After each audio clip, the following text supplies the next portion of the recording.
JNTUH ఇప్పటి వరకు తీసుకొచ్చిన పాలసీలన్నిట్లో కూడా ద బెస్ట్ పాలసీ ఏదన్నా ఉందంటే ఇదేనండి. అసలు దాని గురించి చెప్తానండి. మీరైతే అసలు నిజంగా మాకు ఎందుకు ఇంతకుముందు పెట్టలేదురా బాబు అని అనుకుంటారు. అంత బాగుంది. సో నాకు ఇప్పటి వరకు వీళ్ళు ఈ గ్రేస్ మార్క్స్ చూపించారు, సబ్జెక్ట్ ఎగ్జామ్షన్ చూపించారు, అన్నీ చూపించారు. కానీ నాకు ఈ పాలసీ నచ్చినంత ఇదిగా అయితే మిగతా అదేది కూడా నచ్చలేదు. ఇప్పుడు సబ్జెక్ట్ ఎగ్జామ్షన్ అంటే అక్కడ సబ్జెక్ట్ వదిలేస్తే క్రెడిట్స్ తగ్గిపోతే అక్కడ కంపెనీలో ప్రాబ్లం అవుతుంది. గ్రేస్ మార్క్స్ అయితే జస్ట్ పాస్ మార్కుల వరకు యాడ్ చేసి ఇస్తారు. అప్పుడు అది పర్సంటేజ్ తగ్గిపోతుంది. అది పెద్దగా నాకు ఇది అనిపించలేదు. కానీ ఈ పాలసీ ఏదైతే ఉన్నదో ఇది ప్రతి ఒక్కళ్ళకు కూడా 100% న్యాయం జరుగుతుందండి. ఎక్కడా కూడా ఒక్క నెగిటివ్ కూడా లేదు. ఇంతకీ ఆ పాలసీ ఏంటో చెప్తాను. ముందుగా అయితే ఇంతవరకు ఈ ఛానల్ సబ్స్క్రైబ్ చేసుకున్న వాళ్ళు సబ్స్క్రైబ్ చేసుకుని వీడియో లైక్ చేసి షేర్ చేయండి. ఈ ఇంగ్లీష్ ఇంజనీరింగ్ ఎడ్యుకేషన్ ఛానల్ పేరు జేఎన్టీయూహెచ్ ఇంజనీరింగ్ ఎడ్యుకేషన్ మార్చడం జరిగింది.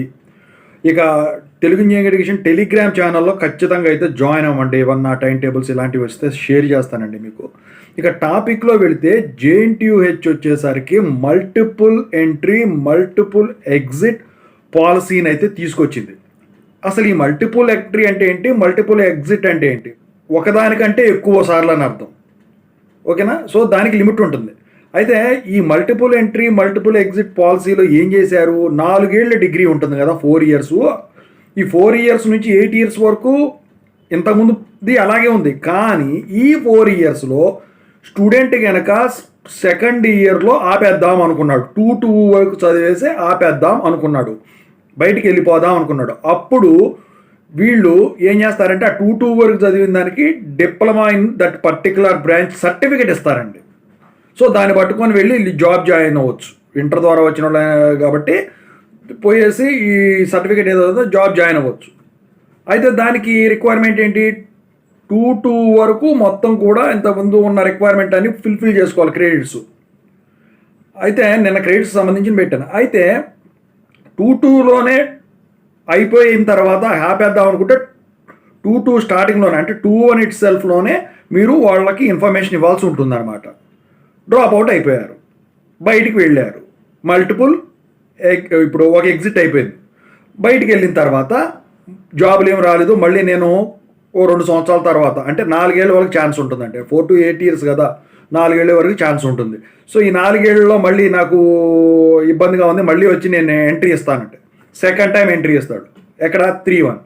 సో ఆ 3-1లో ఎక్కడైతే కాలేజీలో మీరు డ్రాప్ పెట్టారో అంటే బయటకు వచ్చేసారో అక్కడ జాయిన్ అవ్వాలి, అక్కడే జాయిన్ అవ్వాలి, వేరే కాలేజ్ కాదు. అందుట్లోకి వెళ్ళి చెక్ చేసుకోవాలి, మొత్తం వాళ్ళకి ఇన్ఫర్మేషన్ ఇవ్వాలి, ఒకటి ఫామ్ ఫిల్ చేసి ఇవ్వాలి, మళ్ళీ 3-1లో కంటిన్యూ చేయాలి second time. That is called multiple entry.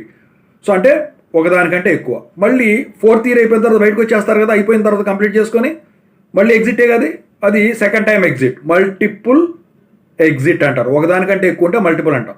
So ఇలా multiple entry multiple exit policy వీళ్ళకి ఇవ్వటం అయితే జరిగిందన్నమాట. అయితే ఇక్కడ ఒక కండిషన్ ఉంది.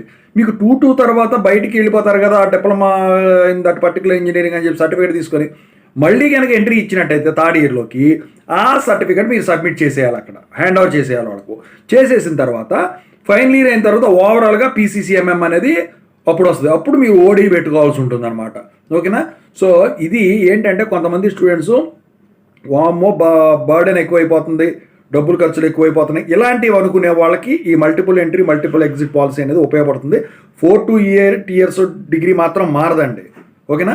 అదొకటి. ఇంకోటి ఏంటంటే ఈ ఎంట్రీ ఎగ్జిట్లోనే ఒకవేళ 4 years కంటిన్యూ చేసుకున్నారనుకోండి, క్రెడిట్స్ ఎక్కడ తగ్గి డీటైన్ అయ్యారనుకోండి, మరి మీరు డీటైన్ అయిన తర్వాత మళ్ళీ రెగ్యులేషన్ మారిందనుకోండి, మళ్ళీ ఏంటి అప్పుడు ఏ రెగ్యులేషన్ ఉంటుంది. సో దీనికి సంబంధించింది కూడా ఒకటి వాళ్ళు యాడ్ చేశారు, అది నెక్స్ట్ వీడియోలో చెప్తాను. ఇదంతా కూడా R25 స్కీమ్కి వీళ్ళు ఇంట్రడ్యూస్ చేయడం అయితే జరిగిందండి. మరి ఇప్పుడు R18 వాళ్ళు ఉన్నారు, R22 వాళ్ళు ఉన్నారు, డీటైన్ అయ్యి R25లో మళ్ళీ రీఅడ్మిట్ అయితే పరిస్థితి ఏంటి? సో దీని గురించి కూడా నేను చెప్తాను.